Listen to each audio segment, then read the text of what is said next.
രണ്ട് രാജാക്കന്മാർ 7-ാം അധ്യായം. എലീശ പറഞ്ഞു, കർത്താവിൻ്റെ വചനം ശ്രവിക്കുവിൻ. അവിടുന്ന് അരുളി ചെയ്യുന്നു, നാളെ ഈ നേരത്ത് സമറിയായുടെ കവാടത്തിൽ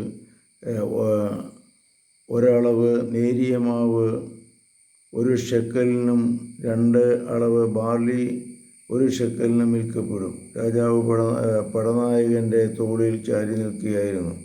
പടനായകൻ ദൈവപുരുഷനോട് പറഞ്ഞു, കർത്താവ് ആകാശത്തിലെ കിളിവാതിൽക്കൽ തുറന്നാൽ അത് നടക്കുമോ? എലീശ പ്രതിവചിച്ചു, നീ സ്വന്തം കണ്ണുകൊണ്ട് അത് കാണും, എന്നാൽ അതിൽ നിന്ന് ഭക്ഷിക്കുകയില്ല. 4 കുഷ്ഠരോഗികൾ പ്രവേശകവാടത്തിൽ ഇരിപ്പുണ്ടായിരുന്നു. അവർ പരസ്പരം പറഞ്ഞു, നാം മരിക്കുവോളം ഇവിടെ ഇരിക്കുന്നത് എന്തിന്? നഗരത്തിൽ പ്രവേശിച്ചാൽ അവിടെ ക്ഷാമം, നാം മരിക്കും. ഇവിടെ ഇരുന്നാലും മരിക്കും. വരുവിൻ, നമുക്ക് സിറിയക്കാരുടെ പാളയത്തിലേക്ക് പോകാം. അവർ ജീവനെ രക്ഷിച്ചാൽ നാം ജീവിക്കും, അവർ കൊന്നാൽ മരിക്കും. അങ്ങനെ ആ സന്ധ്യയ്ക്ക് അവർ സിറിയക്കാരുടെ പാളയത്തിലേക്ക് പോയി. പാളയത്തിൻ്റെ അരികിലെത്തിയപ്പോൾ അവിടെ ആരും ഉണ്ടായിരുന്നില്ല. കാരണം രഥങ്ങളും കുതിരകളും അടങ്ങിയ ഒരു വലിയ സൈന്യത്തിൻ്റെ ശബ്ദം കർത്താവ് സിറിയൻ സൈന്യത്തേക്ക് കേൾപ്പിച്ചു. അവർ പരസ്പരം പറഞ്ഞു, ഇതാ, ഇസ്രായേൽ രാജാവ് നമ്മെ ആക്രമിക്കുന്നതിന് ഹിത്യരുടെയും ഈജിപ്തുകാരുടെയും രാജാക്കന്മാരെ കൂലിക്കെടുത്തിരിക്കുന്നു. അങ്ങനെ അവർ സന്ധ്യയ്ക്ക് പാളയവും കുതിരകളും കഴുതകളും ഉപേക്ഷിച്ച് ജീവനം കൊണ്ട് പലായനം ചെയ്തു. കുഷ്ഠരോഗികൾ പാളയത്തിൽ കടന്ന് ഭക്ഷിച്ച് പാനം ചെയ്തിട്ട് അവിടെ ഉണ്ടായിരുന്ന വെള്ളിയും സ്വർണവും വസ്ത്രങ്ങളും എടുത്ത് ഒളിച്ചു വെച്ചു. മറ്റൊരു കൂടാരത്തിൽ കിടന്ന് അവിടെ ഉണ്ടായിരുന്ന സാധനങ്ങൾ എടുത്തു കൊണ്ടുപോയി ഒളിപ്പിച്ചു. പിന്നെ അവർ പരസ്പരം പറഞ്ഞു, നമ്മൾ ചെയ്യുന്നത് ശരിയല്ല. ഇന്ന് സദ്വാർത്തയുടെ ദിവസമാണ്.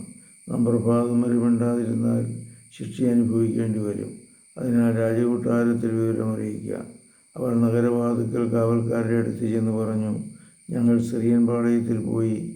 കെട്ടിയിട്ട കുതിരകളും കഴുതകളും ഒഴികെ അവിടെ ആരും ഉണ്ടായിരുന്നില്ല. കൂടാരങ്ങൾ അതേപടി കിടക്കുന്നു. കാവൽക്കാർ കൊട്ടാരത്തിൽ വിവരമറിയിച്ചു. രാജാവ് രാത്രി എഴുന്നേറ്റ് സേവകരോട് പറഞ്ഞു, സിറിയക്കാർ നമുക്കെതിരെ എന്താണ് ആസൂത്രണം ചെയ്തിരിക്കുന്നതെന്ന് ഞാൻ പറയാം. നാം വിശന്നിരിക്കുകയാണെന്ന് അവർക്കറിയാം. അതിനാൽ നാം നഗരത്തിന് പുറത്ത് കിടക്കുമ്പോൾ നമ്മെ ജീവനോടെ പിടിക്കുകയും തങ്ങൾക്ക് നഗരത്തിൽ പ്രവേശിക്കുകയും ചെയ്യാമെന്ന് ഉദ്ദേശിച്ച് അവർ പാളയത്തിന് പുറത്ത് വെളിമ്പ്രദേശത്ത് ഒളിച്ചിരിക്കുകയാണ്.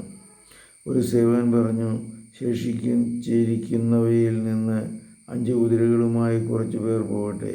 നശിച്ചുപോയ ഇസ്രായേൽ ജനത്തിൻ്റെ വിധി തന്നെയായിരിക്കും ആ ശേഷിക്കുന്നവർക്കും.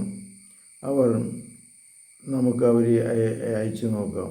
പോയി നോക്കൂ എന്ന് പറഞ്ഞ് രാജാവ് തേരാളിയുടെ 2 സംഘത്തെ സിറിയക്കാരുടെ പാളയത്തിലേക്ക് അയച്ചു. അവർ ജോർദാൻ വരെ ചെന്നു. പാഞ്ഞുപോയ സിറിയക്കാർ ഉപേക്ഷിച്ച വസ്ത്രങ്ങളും ആയുധങ്ങളും വഴിനീളെ ചിതറിക്കിടക്കുന്നവർ കണ്ടു.